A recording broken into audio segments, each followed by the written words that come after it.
Hey YouTube comic community, it's Jimmy the Geek Aficionado, and I am back with another haul. I know, it seems to be happening more rapidly these days. I'm actually filming all these at once. There's like a stack of them here, but you know what?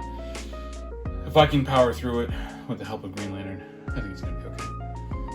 Anyhow, this time I went to Chicago, downtown Chicago, there for an appointment for my wife. And I took the day with her, and we did some stuff after, but while I was waiting for her, I went comic shopping.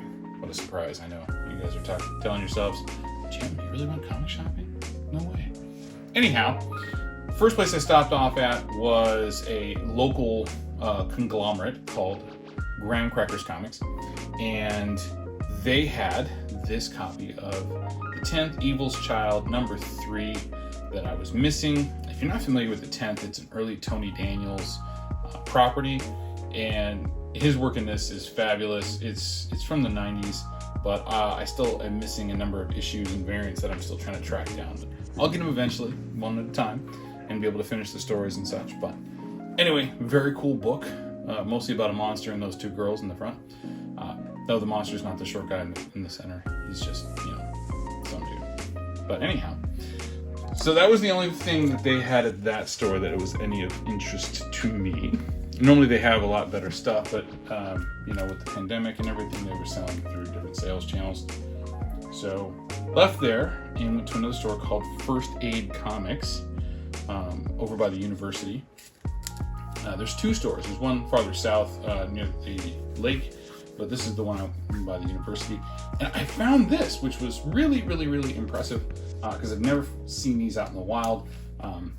This is Jim Silk's Rascals in Paradise. Hopefully you guys can see the whole of that. I know it might be cut off a little bit. But yeah, so Jim Silk's Rascals in Paradise. And this is an oversized, magazine-sized book. And it's a 3-part story. And I haven't found issues 1 and 2 yet, but if you're not familiar with Jim Silk's work, get familiar with it. It is fantastic stuff. He is incredible. He's an incredible artist, and I can't say enough about him. But I am going to stop right here because we got other things to show. It needs press, but not a big deal. Hopefully I can track down the other two. Surprisingly enough, I was turned on to this by Bub's Comics. Shocker, right? There's a mostly nude woman on the cover here, and Bub Comics mentioned it. Yeah, we're all really surprised. But hey, thanks, Bub. Appreciate it always, buddy. What else do we find? Here we go. I sold my original run of Marvel Zombies because I made a lot of money for them. But one of those things where you're kicking yourself and you just kind of want to get them back. And I haven't replaced the bags on these, so the price tags are still there. This is Marvel Zombies number 2 with a cover homage by Arthur Sudum of Avengers number 4, the first appearance of Captain America in the Silver Age. And this is issue number 4. This is the second print. And this is a cover homage to Amazing Spider-Man number 39, which was the first John Romita Sr. cover and interiors of Spider-Man in the title. I love them. I love the zombified covers, especially the ones with the classics. So I'm trying to go back and pick those up. Not so much like the new ones, but just the ones that are the cover homages. I also have some art prints from Arthur that he did of a number of different classic covers, DC ones included. There's some really good stuff there. And then we have Marvel Zombies number 5 with the cover homage to Amazing Spider-Man Annual, I want to say it's 21, with the wedding of Peter and Mary Jane. It's cool. I dig it. He does such a great job with those. And lastly, we have some Batman books. This is Detective Comics number 509 with it's a Catman there. and issue number 480 from Detective Comics. This one, with a Hawkman backup story, which is really cool. That's one of the things I enjoyed about Detective Comics is like you had a Batman story, but then in a lot of cases they had a backup story of a different character or like a different detective style comic, which is really fun and just kind of gives you a different perspective on the whole DCU. But things to note: always update your database, whatever it is that you're using, whether it's pen and paper, it's on your phone, it's a CLZ app, something. Always update it as soon as possible, because I had got these at a store a couple of days earlier, and we've got issue number 480. So there's a little bit of difference between these two. There's some color fade right here on this side of the book. You can see the purples aren't quite as dark over there, and the reds aren't quite as dark. But it is I think it might be a little bit nicer presenting copy. I'll know when I take that out of there and put it in some kind of Mylar or a nicer bag. So lesson learned. Make sure you're updating your databases. Also got Detective Comics number 454. These are all from a store called Pastimes Comics and Cards. And I don't know why they put the comics first, because it's primarily a gaming shop. And when I say primarily, I mean 70% gaming, 30% comics. So,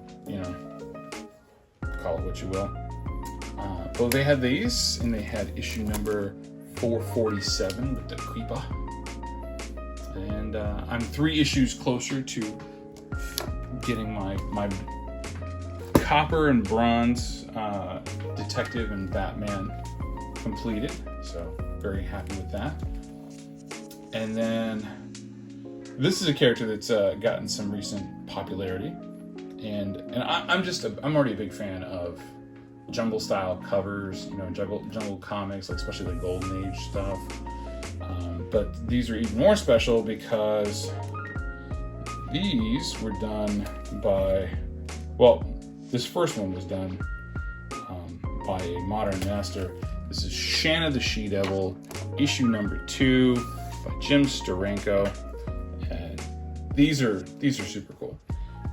So we got that one, and then we have issue number 3, where she's fighting a bull. And like this bull cult here, and she's trying to get pushed into a pit and burned. I'm guessing she's some kind of sacrifice. And then finally issue number 4. There's actually one more issue number 5 that I'm trying to find. These are all, I want to say these are all like VF to near mint. Yeah, these are high grade. So I'm trying to find 5 in high grade, because I also have a number 1 that's pretty high grade, and even a high grade reader copy. But so these are really cool. I like how deep the reds are and the yellows are on this one. And the man called Mandrill. And if you haven't seen a Mandrill, those are some scary beasts. Painted, colorful faces, but just scary as all hell. This was my last issue of Forever People that I needed from the original Jack Kirby run. This is issue number 2 with the Infinity Man. So happy to finish that one off. I only have a couple more issues of Mr. Miracle to finish off for my whole Jack Kirby 4th World. I'll be really happy when I get that done. And then just kind of traipsing through another box somewhere. It was just sitting on a table. I came across this, some Michael Turner goodness. This is a Worlds of Aspen, featuring Soulfire and Fathom and Soulfire Chaos Reign. But a cover by Michael Turner before his passing. Love it. Love finding any kind of Michael Turner covers that I can, whenever I can. And that's my haul. So thank you all for watching. Thank you for clicking play on the video. Make sure you subscribe to the channel and click that notification bell, and you'll get alerted when I buy more stuff. Or when I have more books to show, or I have any other content to put out. And be sure to check the Thursday night show, Cocktails and Comics, and we'll see you soon. Thanks.